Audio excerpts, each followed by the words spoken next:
Les Ondes de Limo, un podcast d'Anne-Sandrine Di Girolamo. Bienvenue à toutes et tous, aujourd'hui nous allons parler international.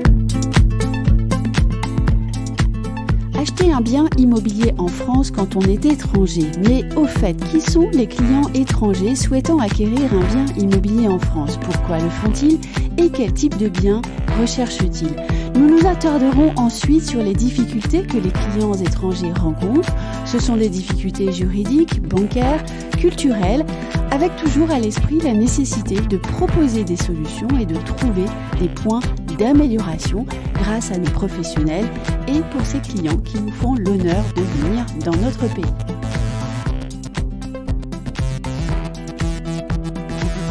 Avec nous dans ce podcast que nous enregistrons à Cannes, 3 experts. Robert Anthony, qui est expert comptable en Grande-Bretagne, Sir Financial Planner en France. Robert Anthony est aussi associé d'Anthony & Company et il a enseigné à l'université. Bonjour Robert. Bonjour, oui, j'ai enseigné en fiscalité internationale et je suis ravi d'être parmi nous. Bienvenue Robert. Avec nous également Jean-Sébastien Vacon, notaire à Mandelieu-la-Napoule, notaire très investi dans la formation. Bonjour Jean-Sébastien. Bonjour. Dans quel domaine et où enseignez-vous? Alors, en fait, j'enseigne dans le cadre de la formation interne au notariat, principalement dans la vente immobilière, régime juridique, urbanisme, construction, principalement. Et enfin, André Périssel, qui est président du groupe Étoile Pradimo. Il exerce le métier d'agent immobilier, notamment à Paris et Marseille. Bonjour André. Bonjour Anne-Sandrine, et je suis également président du World Property Business Club. Nous avons fait les présentations, à nous maintenant de remplir nos promesses. Place au premier point, la clientèle étrangère en France. André Périssel, qui sont les investisseurs étrangers en France ? Alors il faut distinguer dans les investisseurs étrangers en France ceux qui investissent dans les locaux industriels et commerciaux et puis ceux qui investissent dans le résidentiel. La France, depuis 2019, est la première destination en Europe pour les investisseurs industriels et commerciaux et les entrepôts, devant le Royaume-Uni et l'Allemagne. La France présente de réels avantages depuis 3 ans et 7% des investisseurs étrangers pensent que l'attractivité de la France s'améliorerait d'ici à 2025. Donc c'est un créneau important pour toutes les entreprises et les agents qui font de l'immobilier d'entreprise. Et ensuite, il y a l'investissement des étrangers dans le résidentiel. 6% des transactions immobilières en France dans l'ancien sont réalisées par des étrangers non résidents ou résidents et des expatriés. Depuis 3 ans, ce sont en moyenne 60 000 transactions immobilières, 6% d'un million de transactions immobilières qui sont réalisées en France dans l'ancien. Et donc, c'est un chiffre important.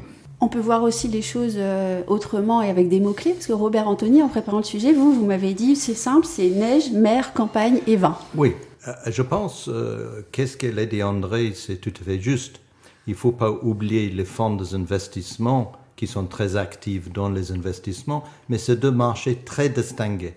Et quand on va dans le côté action, aussi ça c'est très distingué, parce qu'on a les niveaux de taille de dossiers qui sont complètement écartés entre 2 cibles. Le dossier moyen et le dossier très important. Et donc on peut avoir les gens qui achètent dans le petit de quelques centaines de milliers d'euros, mais si on va à Paris et le Côte d'Azur, bien on retrouve difficilement moins de 500 000 euros d'une certaine taille. Maintenant, qu'est-ce que c'est les critères de beaucoup de ces gens qui investissent? C'est la neige, qui est bien sûr le ski ou les montagnes. La terre peut aussi être vignoble, la campagne, et la mer, le ski nautique est une des choses, les raisons que la Côte d'Azur il est tellement important, parce qu'on peut nager le matin et skier l'après-midi dans la même journée, et qui était un peu unique, 1h30 de la mer, de faire 2 formes de ski dans la même journée. Donc, les étrangers, cependant, souvent peuvent avoir plus d'une maison s'ils sont suffisamment aisés. Ils peuvent avoir un dans les montagnes et ils peuvent avoir un à côté de la mer. Et il faut comprendre, ça arrive de beaucoup de nationalités différentes. C'est pas le Britannique, historiquement, Puis les années de Victoria, la raison on a le promenade anglais et le route de Grande-Bretagne, etc., sont une histoire, mais aussi les Russes. On a les églises russes, il y a une grosse communauté russe, plus de 300 000 Russes dans le sud de la France seul, le genre de l'Europe de l'Est.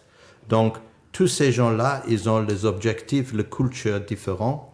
Et les gens à la France, c'est pas parce qu'il a tous pour, avec le champagne, la mode et le bon vin, mais en même temps, il y a les raisons aussi, c'est la qualité de vie. Et pour ça, la France en 2021 et 2020 était votée le numéro 1 pays d'investissement de l'Europe. Oui, qualité de vie. Jean-Sébastien Vacon, vous qui êtes proche de la culture italienne, qu'attendent les clients italiens ? Bon, les clients italiens sont souvent ici simplement effectivement pour rechercher une résidence secondaire en règle générale. Souvent pendant longtemps un investissement immobilier, mais vraiment l'objectif principal, oui, pour le client italien, c'est plus la résidence secondaire sur le secteur français. Ça peut paraître étonnant pour un Italien de venir en France. Oui, mais on a souvent une clientèle relativement proche de la frontière en plus, qui préfère venir passer de l'autre côté et arriver dans les Alpes-Maritimes pour passer un bon séjour et avoir une résidence secondaire sur Cannes et alentour par exemple. Des fois très proche de la frontière, sur Menton-Roquebrune. Et on a aussi une clientèle assez importante italienne qui arrive de la région milanaise. Et ils aiment la fiesta à Saint-Tropez. Ils ont le centre de toutes les parties là-bas. C'est certain. Et Robert, est-ce que les Anglais, à cause du Brexit, vont encore pouvoir venir faire la fête en France ? Ah, si. J'ai un client qui me dit rien qui va l'empêcher. Mais il faut aussi comprendre une chose. Le Royaume-Uni, la Grande-Bretagne, il est un pays de multiculture, multinationalité. Donc beaucoup de gens du Royaume-Uni ne sont pas britanniques. Moi, j'ai les clients pakistanais, j'ai les clients hindous, chinois, russes, qui tous vivent au Royaume-Uni. Donc c'est même plus compliqué avec Brexit. Parce qu'avant, ces gens-là, qui n'ont pas de nationalité du Royaume-Uni, pourraient venir sans problème. Maintenant, ils ont l'obligation d'arranger le droit d'entrer dans la France. Donc, c'est bien compliqué. Mais oui, le Royaume-Uni en Brexit, la chose à dire, c'est que si on prend une maison de campagne en France, c'est donné en comparaison de certains pays ailleurs d'Europe. Donc, en Normandie, les châteaux recommencent à la mode. Même, je pense qu'ils n'ont pas compris le coût d'entretien, mais ils vont le trouver. Et ça va être court terme, je pense. Mais la chose, il est que les Britanniques installent près de Toulouse, près de Bordeaux, et les Britanniques viennent de faire le mariage, on croit, en Saint-Émilion, géré par les Britanniques et les traiteurs britanniques pour célébrer en France.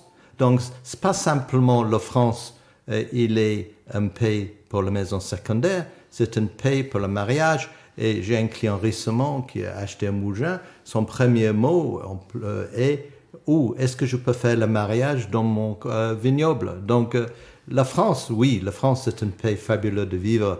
Et eux, ils réalisent, et franchement, on s'en fout de Brexit, on s'en fout de le franc et l'euro, parce qu'à la fin, ces choses vont dans le passé.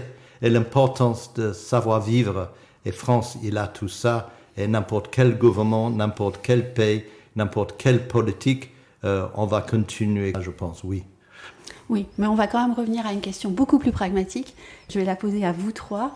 Quelles compétences ces clients étrangers attendent-ils des professionnels, de façon générale ? Ça, je ne sais pas des autres, mais je pense André et Jean-Sébastien vont avoir un point. Ben, ça dépend vraiment, vraiment sur l'origine de la personne. S'ils sont suisses, ils veulent absolument un conseil indépendant et un soutien. S'ils sont britanniques, si c'est une valeur d'une certaine valeur, ils veulent un soutien réel. Si c'est beaucoup de ces nationalités romaniennes, même Afrique du Nord, de temps en temps, ils ont besoin. Jean-Sébastien et moi, on a traité un dossier ensemble. Ça, et l'homme est tenu de ce soutien. Mais si on est un franco-français, lui, il connaît tout, parce qu'il ne veut pas payer pour un conseil. C'est vrai que le client étranger va surtout rechercher un accompagnement, une écoute, parce qu'on va être dans le cadre d'un dossier où il ne maîtrise pas le système juridique du pays dans lequel il achète. Donc à partir de là, il faut beaucoup d'écoute, il faut beaucoup d'explications. On est souvent confronté aussi à la barrière de la langue, donc ce qui nécessite souvent de faire intervenir un interprète, etc., pour être certain que les éléments ont bien été compris. Et au-delà de ça, le client a également besoin de conseils, encore une fois, lorsqu'il est étranger, sur tout ce qui est question fiscale, question modalité d'investissement, stratégie patrimoniale, transmission familiale, etc. Donc on est souvent amené à les guider pour que derrière, quand ils décident ou pas de revendre leur bien immobilier 3 ans, 5 ans ou 15 ans après, ils ne soient pas confrontés à des problèmes de plus-value ou à des problèmes de transmission successorale s'il y a un décès, et que les conséquences pécuniaires soient néfastes pour leur investissement. Mais est-ce que, Jean-Sébastien, tu trouves qu'il y a certaines nationalités qui voient les choses différemment des autres? Par exemple, quelqu'un de les Pays-Bas ou un Russe. Un Russe, est-ce qu'il a besoin d'être accompagné avec les gens comme nous, indépendants? Est-ce qu'un Français, il va être accompagné avec un Français indépendant? Peu probable. Donc, est-ce que tu peux élucider un peu pour nos lecteurs pour différencier le style de nationalité et leurs besoins? On a souvent un accompagnement extérieur dans le cadre de l'investissement par certains étrangers, notamment des pays comme la Russie ou les pays scandinaves, qui vont apprécier d'avoir un soutien interne. En dehors de ça, sur une clientèle par exemple italienne ou autre, il est relativement rare qu'on ait besoin d'avoir un avocat ou qu'il y ait un notaire extérieur qui soit présent. Sauf le cas où les clients sont amenés à ne pas se déplacer, auquel cas on a la possibilité de passer via un professionnel étranger, confrère italien par exemple ou dans un autre pays, qui va recevoir ses clients, recevoir la procuration et donner des explications dans la langue concernée. Oui, mais je donne une illustration d'hier. J'ai un avocat en Italie qui m'appelle et dit « J'ai une cliente avec un appartement à Paris. Robert, elle veut passer l'appartement à son fils. Est-ce que tu as la meilleure manière de faire ?» Alors, cette cliente ne connaît pas le notaire en France. Elle a cet appartement depuis 20 ans. Donc, elle vient à nous en intermédiation pour coordonner. Est-ce qu'on fait un démembrement? Est-ce qu'on fait une donation? Qu'est-ce que c'est le coût de le démembrement? Est-ce qu'on doit faire une expertise de bien? Moi, je te donne ce dossier. Est-ce que tu vas juste passer à le fils ou est-ce que tu vas demander une expertise? Une expertise, pas forcément. On va demander peut-être une analyse effectivement plus complète du dossier. Mais il y a tellement de questions qui se posent à ce moment-là qu'il est pas envisageable de régulariser l'acte de vente sans avoir une étude complète du dossier. Combien la personne a d'enfants? Est-ce qu'il est opportun aujourd'hui en termes de fiscalité de transmettre? C'est une donation. Un achat donc en donation, il n'y a pas de plus-value en donation. Non, en plus-value non, mais après, dans l'objectif d'une future revente éventuelle du bien immobilier entre la mère par exemple et son fils, si l'achat a été fait en démembrement, il y aura de réelles questions qui se poseront. En cas de décès, pareil, de la mère, le fils recevra le bien dans le cas successoral. Il y aura un impact aussi si jamais il revend le bien immobilier postérieurement. Mais donc, ça, c'est un client italien que tu me dis, ils n'ont pas besoin de conseils. Et là, j'ai un exemple exact avec un Italien qui veut de conseils. Ah, ils ont tous besoin, je suis d'accord. Mais je veux dire par là, ils ne font pas forcément intervenir un conseil extérieur pays selon les nationalités en fait. Encore une fois, dans des pays comme la Russie ou autres, c'est bien souvent, on peut avoir un avocat en face qui va contrôler les éléments, etc. Avec une clientèle italienne, je constate qu'il y a moins d'intervention à ce niveau-là. Mais je trouve une autre chose, je ne sais pas André, dans tes transactions si tu le trouves, c'est que souvent on a un conseil en étranger qui n'a pas le savoir-faire local. Et nous trois ici, sommes les gens en France. Et moi, je pense que c'est impératif que cet étranger, il a vraiment à jour avec quelqu'un qui connaît qu'est-ce que se passe sur place. Est-ce que tu as cette expérience? Nous, en France, c'est important d'avoir le réseau entre l'agent immobilier, l'avocat, le notaire et éventuellement le correspondant dans le pays du client. Donc, oui, tout à fait, c'est important d'avoir un réseau et d'offrir un service complet entre le juridique, le commercial et la technique. Moi, juste une chose, je voulais dire, parce que j'aime pas ce mot avocat. Je m'excuse, j'ai rien contre les avocats. Mais nous, je suis adhérent du Conseil de gestion de patrimoine, le CNCGP. On est tout à fait dans le droit de faire juridique assisté pour la gestion de patrimoine, qu'on fait le crédit et la gestion immobilière en family office. Donc j'aime bien encourager cette idée qu'une agence immobilière automatiquement doit intervenir un avocat. On est le gestionnaire de fortune qui est sous intermédiation, on est réglementé en France et je veux vraiment passer le message pour mes confrères, pense de la CNCGP, pense de le CIF et pense de le juridique assisté et pas simplement avocat. Oui, et surtout professionnel établi en France et vraiment au contact de la situation française. On l'avait dit en commençant, les clients peuvent rencontrer des difficultés pour mener à bien un projet immobilier en France. Et il y a des difficultés juridiques, bancaires et culturelles. Je pense, Jean-Sébastien Racon, à des notions comme offre d'achat, promesse d'achat, compromis. C'est qu'on pour un client étranger de découvrir cette réalité juridique-là, non ? Ah, tout à fait, d'autant plus que chaque dossier de vente, ou acquisition, selon du côté lequel on se place, est toujours articulé à peu près de la même façon en France, avec les visites de biens immobiliers, avec l'émission d'une offre, l'acceptation d'une offre, tout est assez réglementé. Ensuite, nous avons la signature de l'avant-contrat, où le client va être confronté à un choix entre un compromis de vente, qu'on appelle également une promesse synagmatique, ou une promesse unilatérale de vente, dont les enjeux et le fonctionnement sont complètement différents. Certains frais d'enregistrement liés à la promesse de vente, la constitution d'un dossier, des vérifications d'usage par le notaire, seulement pour arriver, en règle générale, avec 3 mois à peu près de délai, à la signature de vente.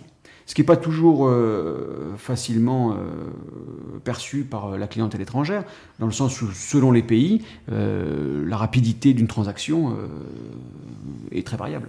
Est-ce que vous avez des exemples ? Des exemples concrets avec une clientèle étrangère qui achète, oui, on est souvent... Le principal problème va arriver à se poser pour nous au moment de la signature de l'avant-contrat, où les soucis rencontrés sont systématiquement les mêmes.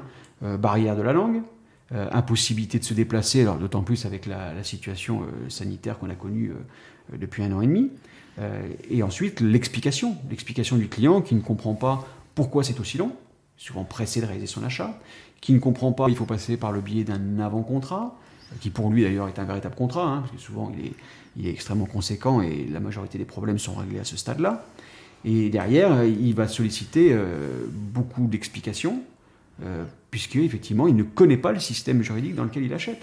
Je peux demander, Sandrine, une question à Jean-Sébastien. Jean-Sébastien, on a le notaire à Paris, qu'on respecte bien entendu, et on a le notaire dans le sud de la France, les 2 meilleurs marchés de l'immobilier. Ils n'ont pas toujours le même critère, ni en frais de copropriété et syndic, ni en compromis et promesse de vente. Toi, Jean-Sébastien, tu es notaire dans le sud de la France. Est-ce que tu peux éclaircir ce mythe que je et nos écouteurs peuvent comprendre la différence entre vous deux, parce que je suis un peu largué moi-même. Ouais, il y a eu pendant longtemps, en fait, il existe principalement deux avant-contrats, qui est le compromis de vente et la promesse unilatérale de vente. L'enjeu aujourd'hui est simplement que la promesse unilatérale de vente génère un droit d'enregistrement de 5 € que le ne génère pas. Au-delà de cet impact financier, il est vrai que traditionnellement, dans certaines régions plus au nord de la France, on a souvent plus utilisé la promesse unilatérale de vente plutôt que le compromis. Mais en réalité, aujourd'hui, cette distinction n'existe plus. A-t-elle vraiment existé ? Voilà, c'est quand même relativement variable. L'impact, si vous voulez, c'est une histoire de présentation et d'appréhension des choses. Celui qui va préférer faire une promesse unilatérale de vente va avoir une meilleure maîtrise du délai de contrat. C'est-à-dire que si le dossier va mal, si jamais le client acquéreur prend du retard, si le prêt n'est pas obtenu à la bonne date, etc., le dossier comporte une date butoir, et passé cette date, le dossier s'arrête. Lorsque nous sommes dans un compromis de vente, même si aujourd'hui, notamment la réforme des contrats, il y a quelques années, a apporté beaucoup de réponses, la maîtrise du délai est moins forte, dans le sens où on va avoir une date prévisionnelle de signature, mais qui n'est pas véritablement, dans l'absolu, une date butoir, qui ne va pas faire arrêter le contrat le jour J. Donc c'est vraiment une question de présentation des choses, mais encore une fois, les deux avant-contrats répondent parfaitement à la demande juridique. Et les frais de copropriété ? Alors les frais de copropriété sont pas liés, par contre, là pour le coup, au notaire. Là, nous, ça ne nous concerne pas, encore une fois. Mais on a ce problème à Paris de vote, et le sud de la France de vote, où il y a quelques notaires qui considèrent les frais sont obligés de payer par le vendeur à Paris, et certains dans le sud de la France considèrent que c'est l'acheteur. Donc je voulais juste voir si vous avez eu ce problème dans le passé. La règle traditionnelle, dans la grande majorité des actes de vente, quel principe, c'est que les frais sont payés par l'acquéreur. uniquement. Alors, il existe des modalités pour avoir des frais Non, je parle pris en pas de charge. frais de notaire, Oui, je parle d'accord. de frais de copropriété. Bah, pour la copropriété, Voter ou pas voter. Il y a Voilà. la partie juridique, c'est-à-dire que si les travaux sont votés, ils sont à la charge du vendeur. Mais ce qui est peut-être difficile à comprendre pour les étrangers, c'est que malgré tout, les travaux sont remboursés par l'acquéreur au vendeur. Non, Robert n'a pas tort, c'est vrai, sur cette approche concernant la copropriété. Je vois maintenant où tu veux en venir. Il est vrai, et là c'est pareil, c'est pas une question d'être notaire ou d'exercer dans une région ou une autre région. La vérité, c'est qu'il y a des textes légaux qui prévoient, sans rentrer dans le détail encore une fois aujourd'hui, mais qui prévoient que les charges de copropriété sont payées par le vendeur à partir du moment où l'appel de charge a été fait pour le trimestre. Et que, concernant les travaux sont payés par celui qui est propriétaire le jour où le syndic fait l'appel de fonds. Alors, ce qui n'est pas toujours évident à comprendre, c'est que, pour des raisons d'équité, bon nombre de praticiens, que ce soit les agences immobilières ou les notaires du reste, vont prévoir un prorata temporis sur les charges, pour dire chacun paye ses charges à partir du jour où il est propriétaire. Un peu comme il est procédé à la taxe foncière. C'est l'équité. En matière de travaux, il y a deux approches. Certains vont considérer que les travaux, dès lors qu'ils ont été votés avant la signature, c'est le vendeur qui doit les payer. Ça se discute. Effectivement, ils ont été votés, il les paye. Pour d'autres, la question va être de considérer que les travaux ont été votés, mais ils n'ont pas été réalisés. Je prends l'exemple d'une façade. La façade a été votée, et qui va profiter de la façade nouvelle ? Qui va profiter de la plus-value une fois que la façade aura été refaite sur la valeur de son bien immobilier ? C'est l'acquéreur. Donc pour certains, il y a une logique que l'acquéreur paye. Mais tout ça, encore une fois, il y a des textes légaux qui ne sont pas impératifs. Ces textes ne sont pas impératifs. On peut y déroger. Et c'est une question de négociation entre les parties. Et en règle générale, après explication, le notaire appliquera ce qui a été convenu entre les parties. D'où la nécessité absolue d'avoir des professionnels qui soient et communicants et persuasifs. Parce que sinon, je suppose que derrière, on a des contentieux qui auraient pu être évités. Bien sûr, des contentieux et des incompréhensions quand les clients viennent expliquer qu'ils n'ont pas reçu les bonnes informations au bon moment. Je termine sur un point, c'est que au-delà de l'intervention du notaire au moment de la vente, il ne faut pas perdre de vue non plus qu'au niveau intermédiaire, donc agence immobilière, bien souvent, le notariat récupère des dossiers où les avant-contrats ont déjà été signés. Et qu'à partir du moment où l'avant-contrat a déjà été signé, il comporte en règle générale déjà les règles qui ont été fixées concernant les charges et les travaux. Et il est trop tard, après, pour changer, puisque la vente est parfaite à partir du moment où le compromis est signé. Donc c'est dès le départ que les choses doivent être vues, et dès la signature de l'avant-contrat. André, toi tu es syndic dans les deux, le sud de Paris. J'allais venir parce que vous avez parlé un Syndic petit à peu de Paris la et Marseille, copropriété. On sait que le droit de la copropriété en France est particulièrement complexe, et je dirais même que la manière de vivre des Français en copropriété est même très particulière, je dirais. Comment est-ce qu'on peut accompagner un copropriétaire étranger et l'amener à bien comprendre comment ça marche et donc à mieux vivre avec ses voisins ? Alors, dans les copropriétés, chez les étrangers, j'ai beaucoup de Britanniques, donc ils comprennent assez bien le système français. En Grande-Bretagne, Ils sont parfaits, les Britanniques. En Grande-Bretagne, la copropriété fonctionne. Vous avez beaucoup de chance, André. J'ai beaucoup qui ne comprennent rien. Écoute, les miens, ils comprennent, c'est qu'on doit bien leur expliquer au départ. Et en Grande-Bretagne, la copropriété fonctionne comme une SARL. Et donc ça se rapproche un peu de la France. J'ai peu d'Italiens ou d'autres nationalités dans mes copropriétés. Je dirais que les Britanniques sont assez dînés, ils comprennent bien la loi, ils accèdent à leur extranet, ils vont lire les documents. Voilà, ça se passe relativement bien avec les Britanniques. Après, j'ai pas d'expérience sur d'autres nationalités, italiens ou russes. Peut-être toi. Vous avez la chance. Je crois qu'il y a des nationalités qui... Si j'ai quelques Italiens, ça se passe bien aussi. Bon, mais c'est à Paris, peut-être que... Oui, le Russe, ils ont l'habitude de ne pas payer le charge. Ah rien du tout. Non, mais là, nous, les Russes ou pas Russes, il faut payer les charges, et, on les met au contentieux. Oui, mais le contentieux pour et l'encaisser, c'est deux problèmes différents. Oui, mais le bien est en France, on a toujours possibilité d'une saisie et de... Oui, mais c'est triste d'arriver là, quoi. C'est dommage d'en arriver là. D'autant que si les problèmes de non-paiement des charges ne se posaient qu'avec la clientèle étrangère, ce serait bien connu. Hein. Je ne pense pas que ce soit véritablement une question de nationalité. La clientèle étrangère est minoritaire et on a assez peu de problèmes de règlement de charges. Mais essentiellement, je pense aussi que ça dépend de la taille de la valeur du bien. Quand c'est un petit bien, c'est plus simple d'un bien qui vaut beaucoup d'argent. Est-ce que les syndics sont assez bien armés pour répondre aux besoins de leurs clients étrangers. Je pense par exemple aux outils digitaux, parce que les clients étrangers n'habitent pas forcément dans le bien qu'ils viennent d'acheter. Est-ce qu'on leur offre assez de services ? Je pense que tous les syndics sont équipés d'un extranet. Alors, effectivement, c'est pas traduit en anglais. Les Britanniques qui achètent en France ont une tradition de langue anglaise, donc ils comprennent assez bien le français. Ils arrivent à lire en français. Ils parlent français, donc voilà. De quoi aurait-il besoin ? Avec la visio, les assemblées générales en visio, ils peuvent se connecter de Londres ou de n'importe quel pays pour assister à l'assemblée générale.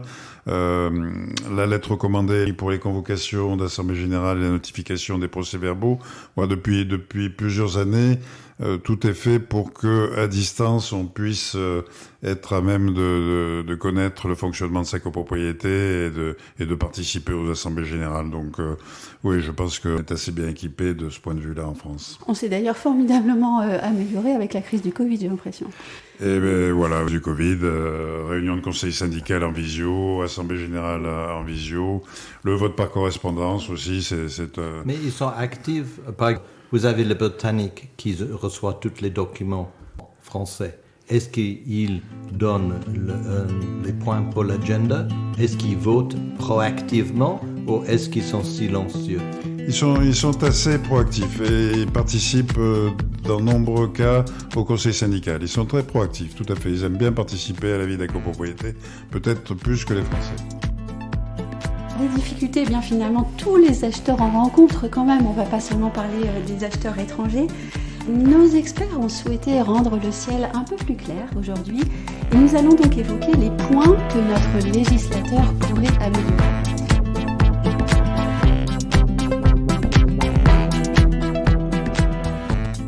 La première question, elle sera pour Jean-Sébastien Vacon. Quels sont, selon vous, les points de notre législation qui devraient être impérativement réformés pour mieux accompagner les clients étrangers acheteurs en France ? Je ne sais pas si la solution passera par une réforme au niveau du système juridique pour mieux les accompagner.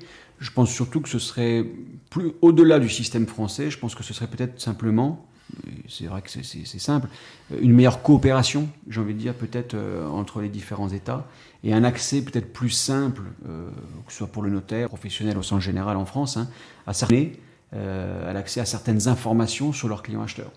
Alors bien évidemment, personne physique, bon jusque-là c'est relativement simple, récupérer les On parle de KYC là ou quoi exactement ? Non, mais principalement, par exemple, je vois au niveau des acquisitions avec des sociétés étrangères, sur lesquelles on a besoin d'effectuer certaines vérifications, que la société soit en position d'acheteur ou de vendeur, notamment sur le contenu de ses statuts, qui sont rédigés en langue étrangère, sur l'absence de registre international des faillites, pour être certain que la société... Oui, mais ça c'est le but d'avoir les gens comme nous qu'en intimidation. Tout à parce fait. qu'on a accès de tous ces greffes. Donc une meilleure coopération, soit interne à l'intérieur du mais pays, on a les effectivement. gens locaux ici en France qui sont capables de faire ça. Et que le notaire en flex de travailler suffisamment en équipe. Alors, sauf que certains documents, encore une fois, je dis bien certains documents, doivent, à partir du moment où ils proviennent de l'étranger, doivent être apostillés. Ah, ça c'est une autre chose. Si on a dit l'authentification document peut être simplifié, ça c'est un très valide point. Bon, il est vrai que sorti de cette difficulté des fois à récupérer certaines informations, l'extranéité dans un dossier de vente n'est pas forcément synonyme de difficulté à récupérer, à monter le dossier, etc. D'autant que fiscalement, je laisserai peut-être plus la parole à Robert sur le sujet, mais fiscalement, l'acquisition par un étranger, en termes de droit d'enregistrement notamment, ne va pas impliquer de variables, qu'on soit français ou non résident. Dans le cas d'une société, par contre, il y a beaucoup plus de difficultés qui se posent, et là, je vais laisser le spécialiste de la question aborder ce point. Je crois qu'il va dire beaucoup de choses. Oui, on a beaucoup de choses à dire. Le numéro un problème aujourd'hui, c'est la provenance de fonds, même pour vous. Parce que vous avez une responsabilité pénale, et nous, on a une responsabilité pénale, et même l'agence André. Bien sûr, l'agent immobilier, tout à fait. Donc, le problème avec les étrangers, c'est la provenance de fonds. Et pour faire où il arrive cet argent, et il y a les familles en Suisse qui ont hérité depuis 30 ans, on a beaucoup de mal à évidencer la provenance de fonds. Parce qu'on peut faire une vente, mais si on ne peut pas payer la vente, parce que vous, André et moi, on est embêtés, ça veut dire que ça casse la vente. Donc, la provenance de fonds, c'est un énorme problème.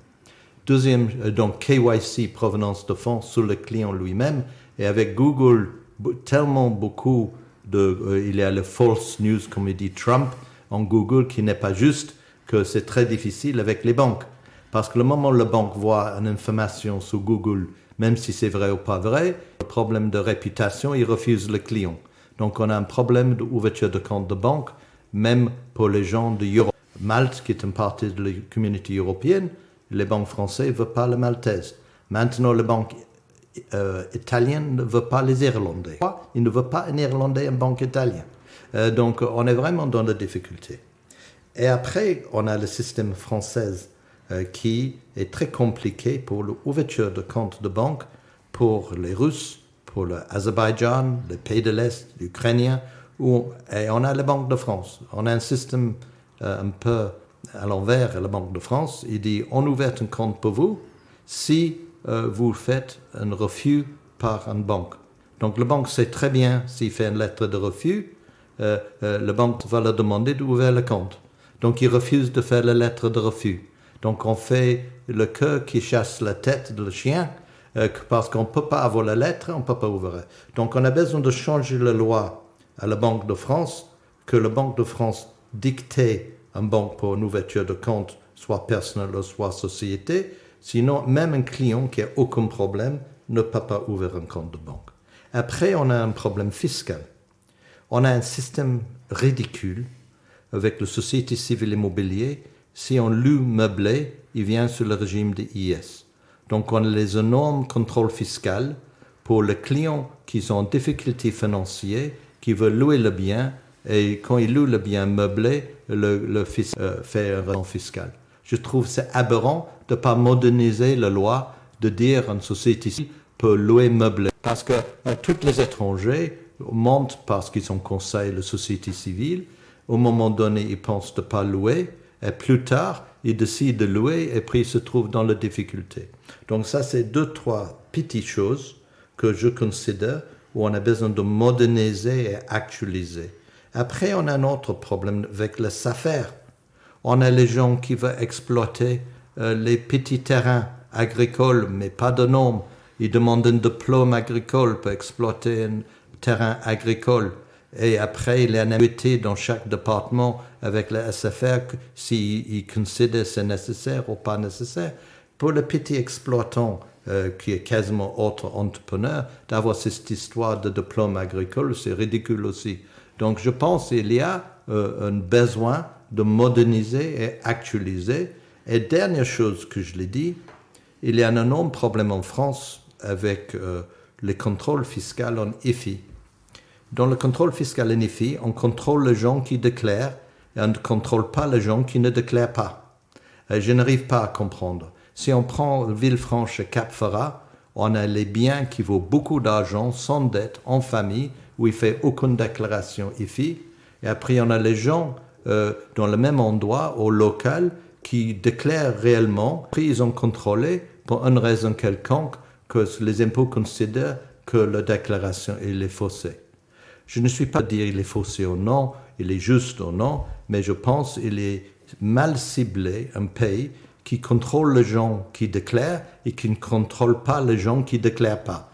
Et je pense, si on commence à concentrer sur les tailles hypothécaires et les grosses propriétés tenues qui n'ont aucune déclaration de IFI, même que je n'aime pas IFI, je pense qu'il faut être supprimé, c'est une autre histoire. C'est pas mon travail, mais on est où on est aujourd'hui. Et si on en est, on doit faire les choses en diligence correctement. Donc moi, je dis deux choses. Il faut moderniser, il faut cibler correctement. Et la France, c'est le numéro 1 pays mondial de tourisme et investisseurs en immobilier, maison secondaire. Pourquoi dissuader le multimillionnaire qui achète par acharnement en contrôle fiscal, plutôt de les points ciblés et encourager les gens d'investir? Pour moi, ça c'est ridicule. Jean-Sébastien Vacon, moi je vous vois très très pensif. J'écoute avec attention les propos de Robert. Voilà, effectivement, il y a sûrement beaucoup de choses qui pourraient évoluer. Alors, le problème de la CI et la requalification de effectivement un véritable problème. Je rebondirais presque également sur la question aussi des certains conseils qui peuvent être donnés pour des étrangers qui vont réaliser des acquisitions par le biais de sociétés qui seront soumises à l'IS et qui vont conserver les biens pendant données. Oui, et qui, au moment de la revente, au niveau de la plus-value, va avoir des conséquences désastreuses. 100%. Donc, et c'est les gens qui ne pensent pas traiter les clients. Et ça, c'est notre travail de prendre un pas en arrière et réfléchir ces problèmes en équipe.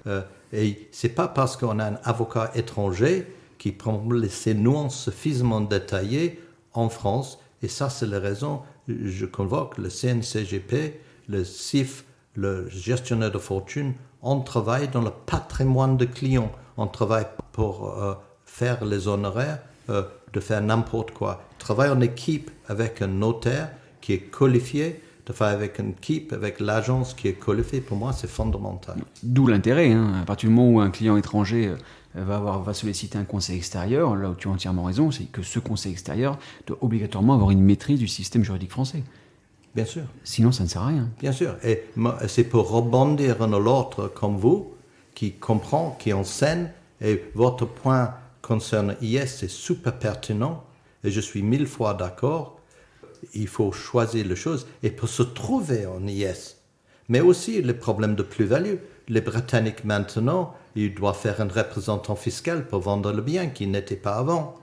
Il faut gérer tous ces problèmes. Et le notaire, vous êtes notaire, je n'ai rien contre un représentant fiscal ou l'autre, mais tout le notaire automatique tombe avec un que je nomme pas, et je considère notre intérêt de travailler dans l'intérêt de le client en honoraire, et pas juste le porte facile.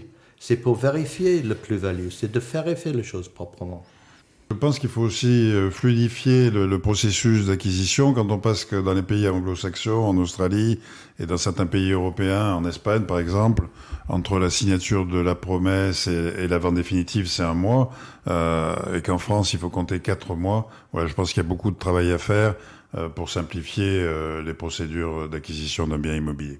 Oui, retourner en fait aux origines de notre droit, parce qu'en Espagne ou en Italie, ils appliquent finalement un droit qui est beaucoup plus proche du droit romain, qui était beaucoup plus pragmatique que ce que notre droit français a pu devenir. Oui, mais je suis en contradiction de un point. Oui. Non, tu ne peux pas être en contradiction avec moi.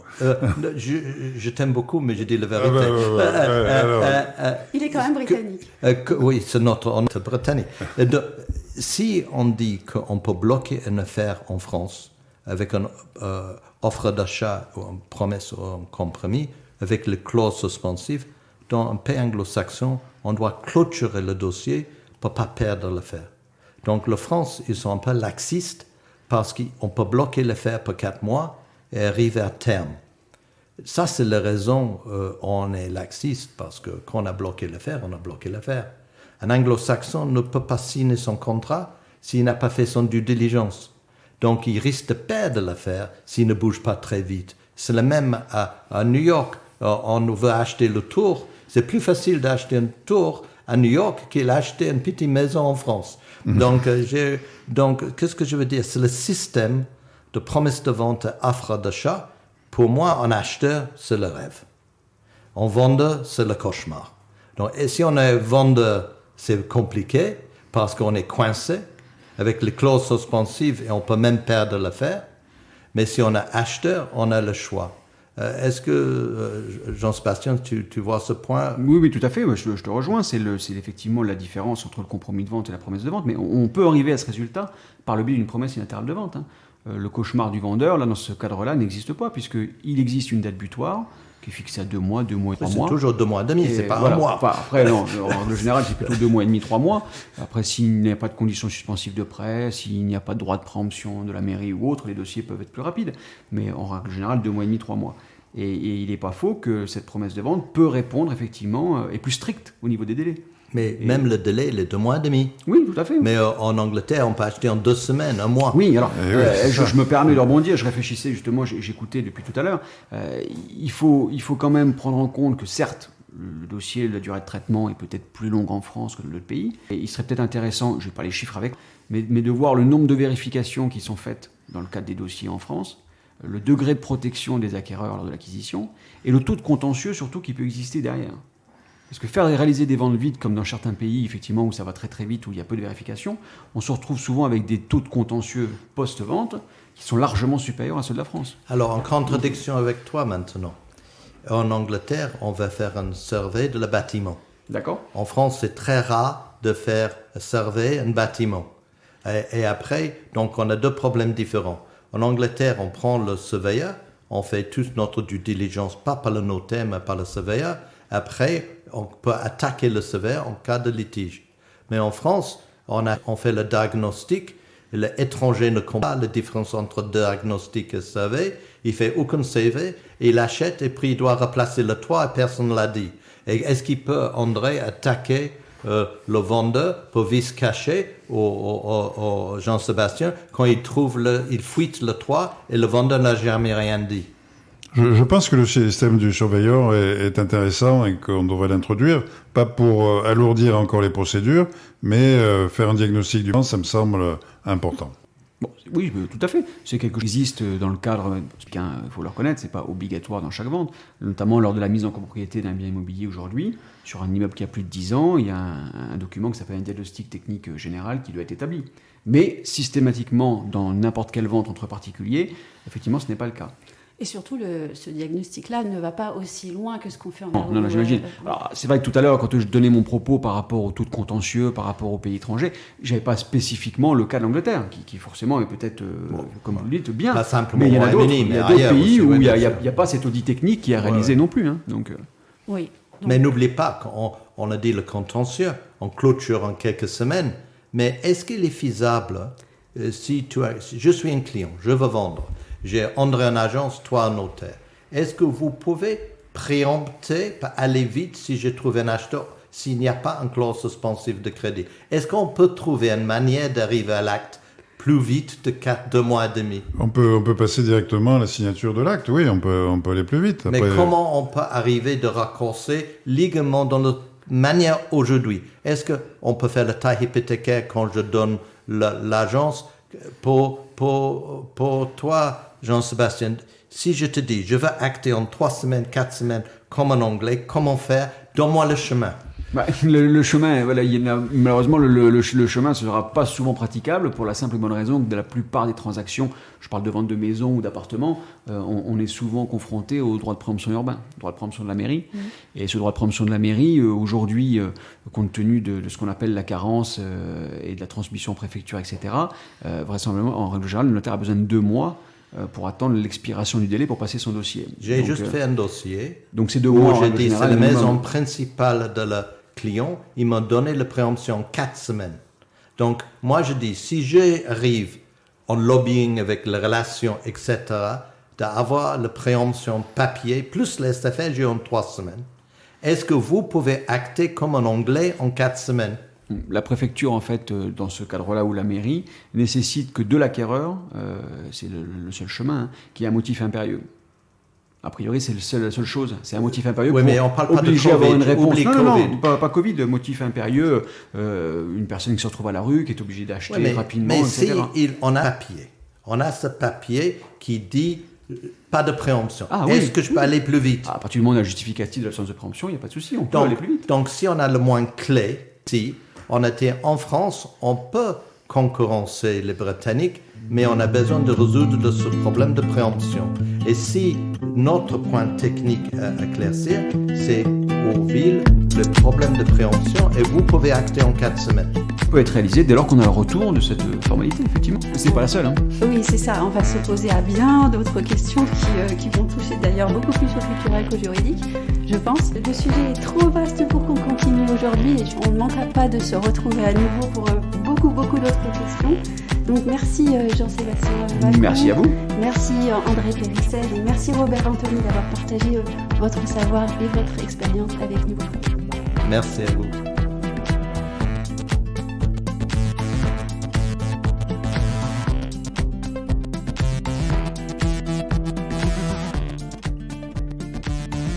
Retrouvez les ondes de l'IMO avec Anne-Sandrine Di Girolamo et ses invités sur toutes les plateformes de téléchargement. Suivez toute l'actualité de votre podcast Les Ondes de Limo sur les pages Facebook et Twitter d'Anne-Sandrine Di Girolamo.